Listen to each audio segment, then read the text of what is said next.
Hey everyone, Chris Carter here for the North Shore Drive podcast of the Pittsburgh Post-Gazette. I've got Ray Fittipaldo here. We're going to be talking about why Russell Wilson may be truly undervalued for what he's doing with the Steelers.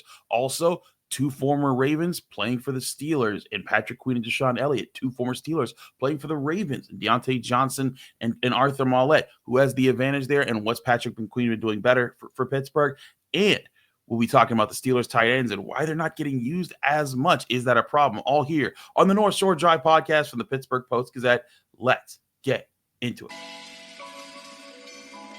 You are now listening to the North Shore Drive podcast, a show on all things Pittsburgh sports from the writers of the Pittsburgh Post-Gazette, hosted by Christopher Carter.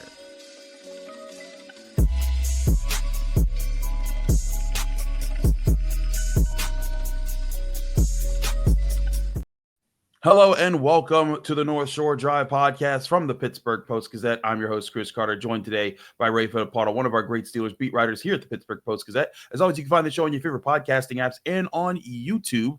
Like this video if you enjoyed it. Subscribe to this channel to get all of our Monday, Wednesday, Friday episodes of the North Shore Drive podcast, as well as the daily content that comes out from all of our sports writers here at the Pittsburgh Post-Gazette. And as always, this episode is brought to you by Edgar Snyder and Associates. Whether you're injured in a car accident or hurt on the job, Edgar Snyder and Associates has helped injury victims for over 40 years recover more than $2 billion on their behalf. If you or a loved one have been seriously injured in an accident, call 1-800-94-EDGAR or visit www.edgarsnyder.com for a free consultation. Remember, there's never a fee unless they get money for you. Ray, I want to talk to you about Russell Wilson because I did a film study on it, which you can read at post-gazette.com, on what he's doing right in his pre-snap reads. And one thing I was noting, Ray, was what he's able to do that I think is really unlocking different parts of this Steelers offense and what we said that they were hoping to get in addition to, on top of what Justin Fields was bringing, was his ability to recognize where the defense was coming from, get the ball out quickly, and give the Steelers playmakers chances to make plays. He did it very well for George Pickens. He did it on that Mike Williams touchdown. He did it on the Jalen Warren's long play. He continues to be a guy that unlocks different parts of the Steelers offense. And when I hear people talk about him nationally, I hear ESPN and Dominique Foxworth and Dan Graciano, and they're like, oh, he's just throwing jump ball to George Pickens. I think it's much more complicated than that. I think that Russell Wilson isn't just throwing up prayer balls. He is understanding when and where to take his shots, but also making smart decisions with the football that give the Steelers playmakers legitimate chances to be playmakers and take advantages of what defenses are giving them. Yeah. Identifying coverage and knowing when your players are singled up. And I think he's done a tremendous job of knowing when George Pickens is going to be on one-on-one coverage. And the same goes for Mike Williams on that last play. So as long as you're able to do that, for me, when George Pickens is one-on-one with pretty much any corner in the league, it's not a 50-50 ball in my mind. That's more like, 80-20, because I think Pickens is going to come down with those more often than not, or he's going to break it up and it won't be, an interception. I think, Mike Williams has the same type of skills. He's 6'4". He's not George Pickens, but he's pretty darn good at going and getting it too. So, I think Russ is doing a really good job in that regard. And I think, his receivers have produced for him here in the last 3 games. One thing I saw Russell Wilson after the game on the CBS broadcast, he was interviewed on the field, and he called himself a facilitator, and he listed all those players from Mike Williams to George Pickens, to Pat Freiermuth, Darnell Washington, to Jalen Warren, to Najee Harris, to Calvin Austin. He listed all of those guys, just all through that. And I think there was just kind of an acknowledgement that, like, hey, I think he gets it, that he doesn't have to be the superhero. All he has to do is be the guy that he's the point guard. Kick it to the shooter, kick it to the big man, kick it, and distribute the ball, and this offense will work. And if he does so in a smart way, and one thing that Mike Tomlin said when I asked him about Russell Wilson, he said he is not against coaching criticism. He's not against changing his style to fit what they're asking of him. And he said that's not something you always get from a veteran quarterback late in their career, being willing to change to what you want them to do. And to me, I think that's what's making this Steelers offense really work, is they're hitting you in different ways. And now Arthur Smith can come out with a game plan and say, hey, Russ, I know we attacked this way last week. We're going to attack this way this week. We're going to do something based off of that. And something I talked about, on Monday after the game was how, there was a 30-plus yard gain by Jaylen Warren where he checked it down to him and the safety let him free, and that led to a 3rd-and-8 conversion that eventually set up a touchdown in the third quarter. And then you go to the end of the game when he throws that game-winning touchdown pass to Mike Williams. It was a similar blitz look where the safety this time, instead of staying back to help against the deep ball, he comes up on Jaylen Warren, and that allows Mike Williams to just have to beat one guy, and that leads to the touchdown. I think that's what makes this Steelers offense go. It's not relying on one particular thing. It's not relying on a jump ball to George Pickens. And George Pickens, let's be clear, the numbers are very heavily in his favor for the Steelers offense. There have been 1,862 passing yards. 639 of them have gone to George Pickens. The next closest is Pat Freiermuth with 281. So clearly, George Pickens is the number one wide receiver and the primary threat of the passing offense. However, I think that Russell Wilson is going to continue to unlock different guys to give them different big play opportunities or just playmaking opportunities so that defenses can't sit on just one thing. Yeah, I think that's one thing that really hasn't changed from the transition from Justin Fields to Russell Wilson. This is Arthur Smith's offense. I think you can go back and you can cut and paste his offensive stats from the Falcons and the Titans, and then you compare those with the Steelers. Let's look. After George Pickens, you got 4 other receivers. They throw to all 3 running backs, and they throw to 4 tight ends. So, I mean, you could there are probably 12 or 13, counting Brandon Johnson from the practice squad. I am betting they have 15 or 16 people on that roster who have catches this season. So that's Russell Wilson's job. He's going to distribute it. Hey, it might be Michael Pruitt getting 1 catch. It might be Darnell Washington getting 1 catch. Cordero Patterson out of the backfield. Najee out of the backfield. I think Russ hit the nail on the head there. He is going to distribute the football, and he's going to take what the defense gives him. And I think that's why this offense is working right now. I think so too, and that's all the Steelers have really wanted on offense. And crazy enough, Ray, they're the number 12 scoring offense right now. I want to ask you this, and I've asked this to a few other people this week. Do you think it is a realistic expectation if you were to say right now at the end of the year they could finish as a top 10 scoring offense in the NFL? Do you think there's a real chance of that, or do you think they're going to cool off and they're going to back off a little bit just because of the pace of play? I mean, listen, they got off to a slow start, but listen, if Russell Wilson continues to play the way he has, if you extrapolate those numbers over 3 games, over the final 8 games, I think undoubtedly they can definitely get to being a top 10 offense. His ability to stretch the field, there's hidden numbers there that weren't available when Justin Fields was your quarterback. The ball's 30 and 40 yards down the field. You just weren't getting that with Justin Fields. So, I know the schedule gets much more difficult in the second half, but you got the Ravens twice. Their secondary, 32nd in the league in passing, right? I mean, it's they're playing some really good teams, but I don't know if they're playing a lot of really great defenses either. So we'll see how that unfolds here in the second half of the season. Indeed, we will. Speaking of the Ravens, I want to talk about a key matchup this week. When we look at the Steelers got some old Ravens. The Ravens got some old Steelers, and this is an old rivalry that is going to be reignited Sunday, 1:00 at Acrisure Stadium, where a big game in the AFC North division is on the line. We'll break down where Patrick Queen and DeShon Elliott have been helping the Steelers, and where Deontay Johnson and Arthur Maulet have the Ravens. We'll talk about that next here on the North Shore Drive podcast for the Pittsburgh Post-Gazette. Chris Carter, Ray Fittipaldo. But first, I want to remind you the show is brought to you by Edgar Snyder and Associates. If you're injured in an accident, you're probably wondering what's next. Well, for over 40 years, Edgar Snyder and Associates have helped injury victims answer that very question. Whether it's gathering evidence, collecting medical records, or dealing with insurance companies, Edgar Snyder and Associates has helped over 75,000 people handle the what's next question. Call 1-800-94-EDGAR or visit www.edgarsnyder.com for a free consultation. And remember, there's never a fee unless they get money for you.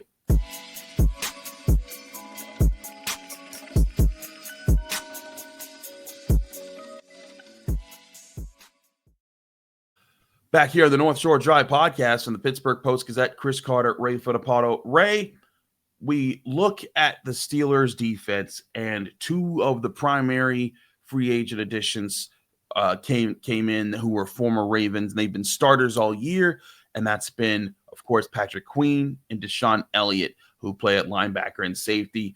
You guys talked about him a little bit in your post-game show and how Patrick Queen had his best game of the season against the Commanders. What did you see out of Patrick Queen that allowed him to be so good in this game? And do you think this is a sign of more really good things to come from him? Or do you think that maybe this was just a blip on the radar and that he'll play a little bit more, he'll have more up and down weeks like he had in the first half of the season?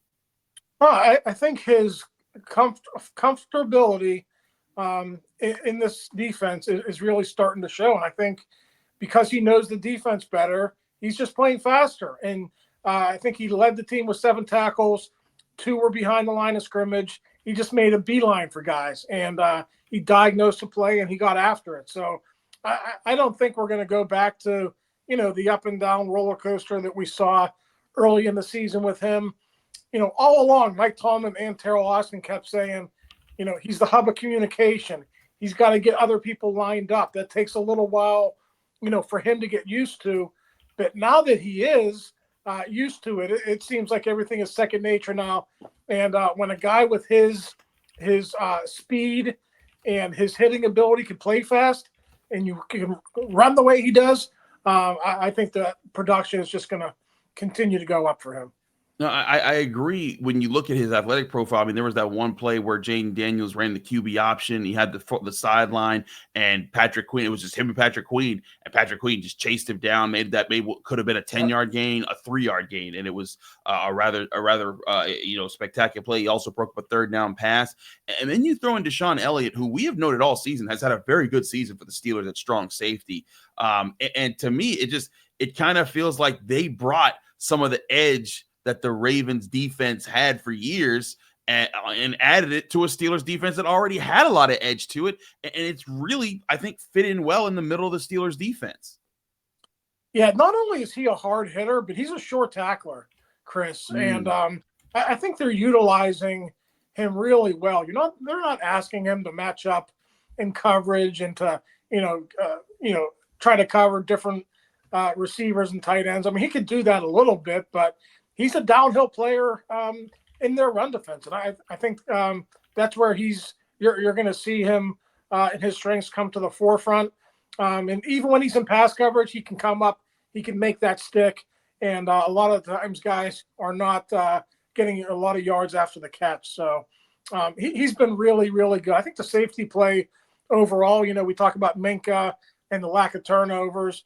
But if you ask the coaches in that building, if they are content with the way those safeties are playing, yeah, they're going to want more turnovers. But that combination this year with Minka patrolling the middle of the field, not allowing many big plays other than the missed tackle on McLaurin, he's done a really good job of that. And Elliott, I don't know if anyone thought DeShon Elliott was going to be this good. He's really been a pleasant surprise for the Steelers.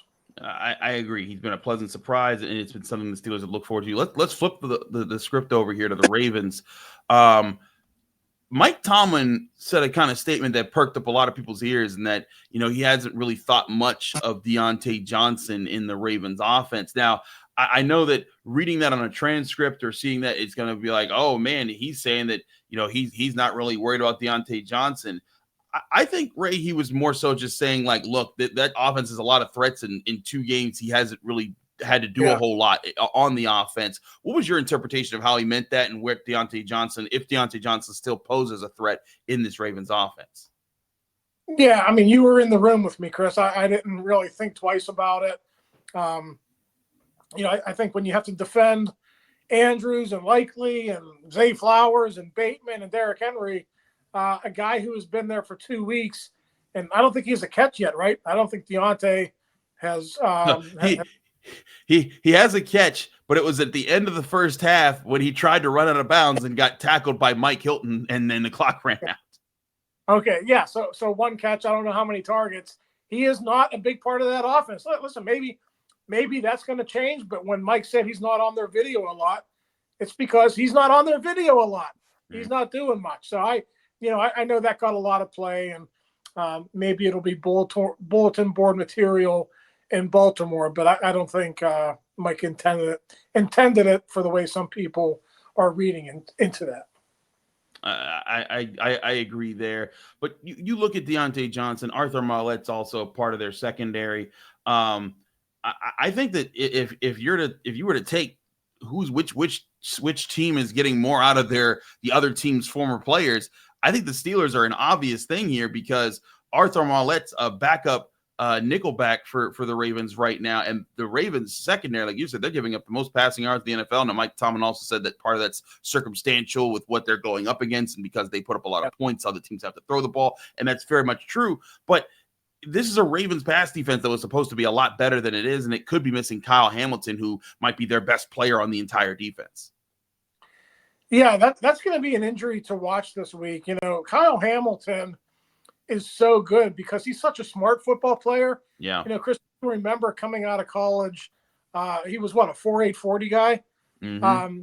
Now you factor in an ankle injury, might slow him down a little bit more. I mean, there's a reason he's so good in it. It's not because of his athletic profile. It's because he's such a good football player. So that'll be something to watch this week. I think Mike was maybe laying it on a little bit. I do think they have issues with their ability to cover people up. I think that's something the Steelers can take advantage of here. So, Pickens, Freiermuth, all these weapons that the Steelers have. Mike Williams, second week here. I think potentially this is another game where Russell Wilson in the passing game can be a huge factor. I think it very well could be, but for it to be that, it's going to have to include mixing up a little bit and using some of those tight ends that you named there. I want to talk about tight end usage next here on the North Shore Drive podcast and how Russell Wilson could tap into that a little bit more in this upcoming matchup. We'll do that next here on the North Shore Drive podcast. But first, we'll remind you the show is also brought to you by Savinas, Kane, and Gallucci. They are mesothelioma and asbestos lawyers with over 85 years of experience. Call them today for a free consultation. That's Savinas, Kane, and Gallucci. We're also brought to you by Moon Township Honda. Go get your new Honda vehicle at 5802 University Boulevard in Moon Township, PA, or visit their website, moonhonda.com. Here's a message from our friends at Moon Township Honda. To build the Honda CR-V Hybrid, we took everything you love about the CR-V and kicked it up a notch with greater power for a CR-V unlike any before. Adventure confidently with Honda, Car and Driver's most awarded brand in 10 Best history. The CR-V and CR-V Hybrid, part of the Honda line of rugged vehicles. Visit your local Honda dealer where new vehicles are arriving daily. Buy online or reserve from select Honda dealers.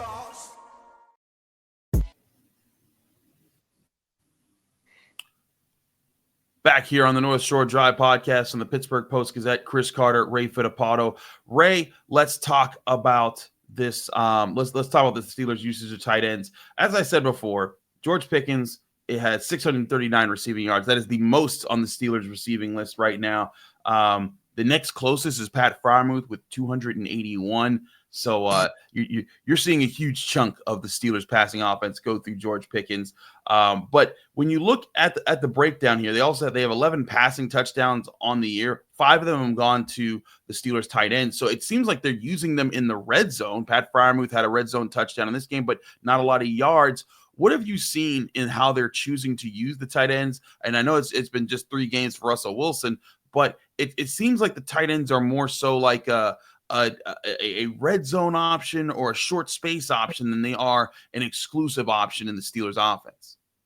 And I think more so in the flat areas, right? Not over the middle of the field. There was a lot of, I don't want to say criticism, but, Russell Wilson throughout his career, because of his short stature, isn't a guy who's targeted the middle of the field a whole heck of a lot here, at least in recent years. Maybe he did it a little bit more when Seattle really had it going, but that hasn't been a big part of his game lately. So, think about the way they use Darnell Washington. It's almost always short throws in the flat, Darnell running afterwards. Look at that touchdown to Freiermuth on Sunday. Flat throw, he gets into the end zone. The big first down that Freiermuth got to set up the Najee Harris touchdown, in the flat the other way. So that's kind of the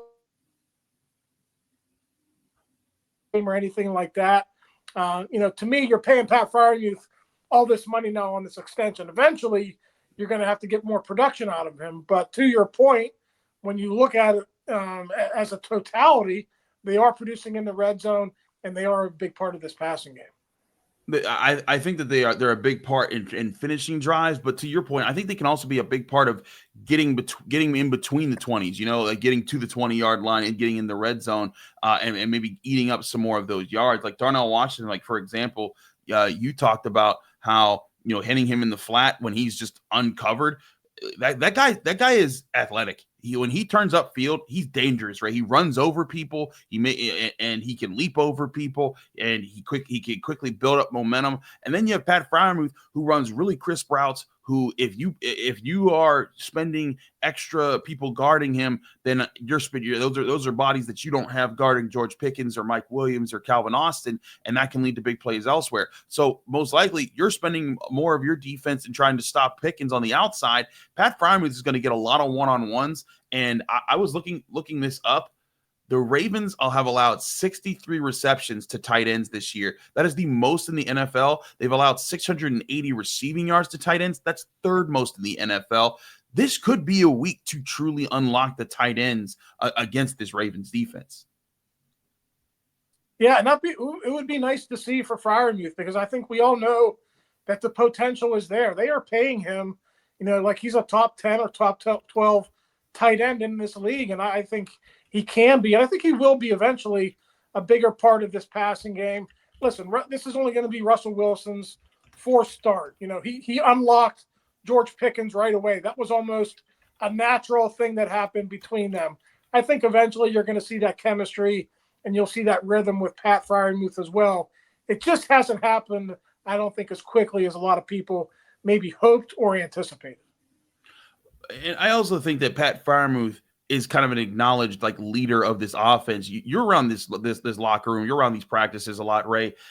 Pat Freiermuth, I think, has emerged as one of the guys that gets people going, one of the guys people resonate with across the board, whether it's him and Najee Harris going to hockey games and being silly there, or just simply being an energizer, for the Steelers in practice. I think Pat Freiermuth has made himself a big part of the culture of this Steelers offense and the Steelers locker room. And yeah. I think when you do that, the Steelers want to get that guy the ball, even beyond the contract part, even beyond the money part. There's just to say hey, this guy's talented. This guy gets it. This guy does all the right things. He checks all the right boxes.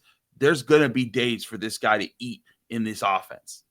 Yeah, and listen, Pat Freiermuth is not going to be a guy who complains about his touches or anything like that, especially as long as the team is winning. It's just not in his personality.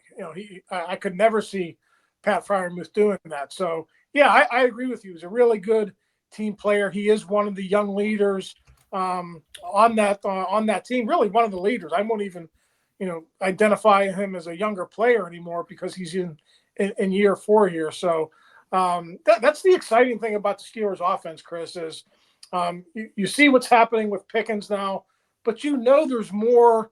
There's more that can happen here. Freiermuth can get going.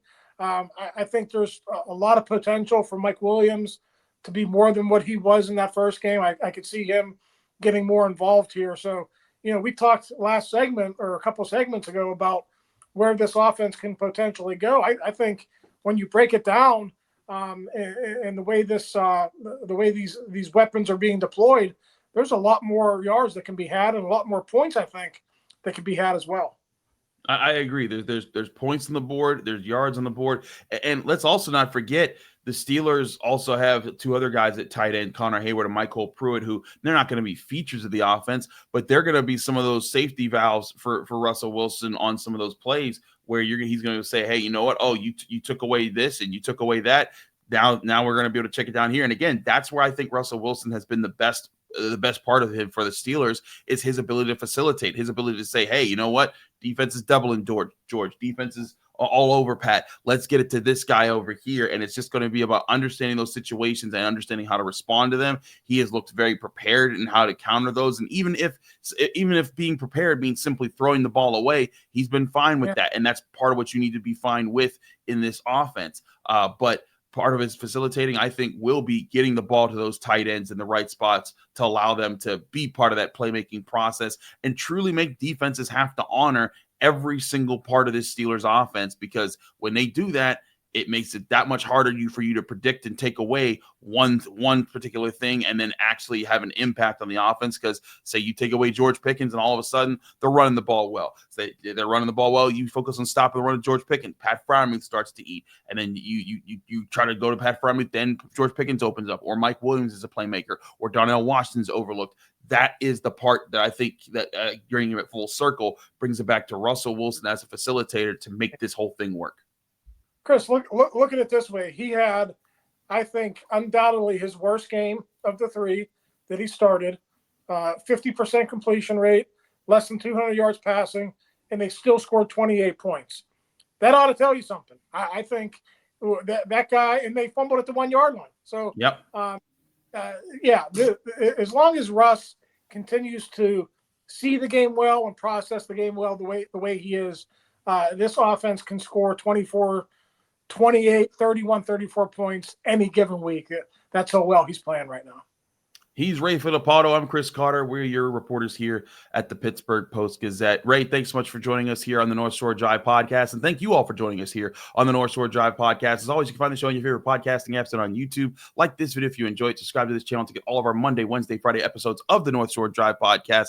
And be sure to subscribe to the Pittsburgh Post-Gazette to get all of our daily coverage. We got my film study on what's helping, where Russell Wilson's pre-snap reads are truly playing into and helping the Steelers offense right at post-gazette.com. We'll see you Friday here on the North Shore Drive podcast. Thank you for tuning in to another episode of the North Shore Drive podcast from the Pittsburgh Post-Gazette. If you watch this video on YouTube, please like the video and subscribe to our channel. For all the sports coverage from the Post-Gazette that we have to offer, visit post-gazette.com.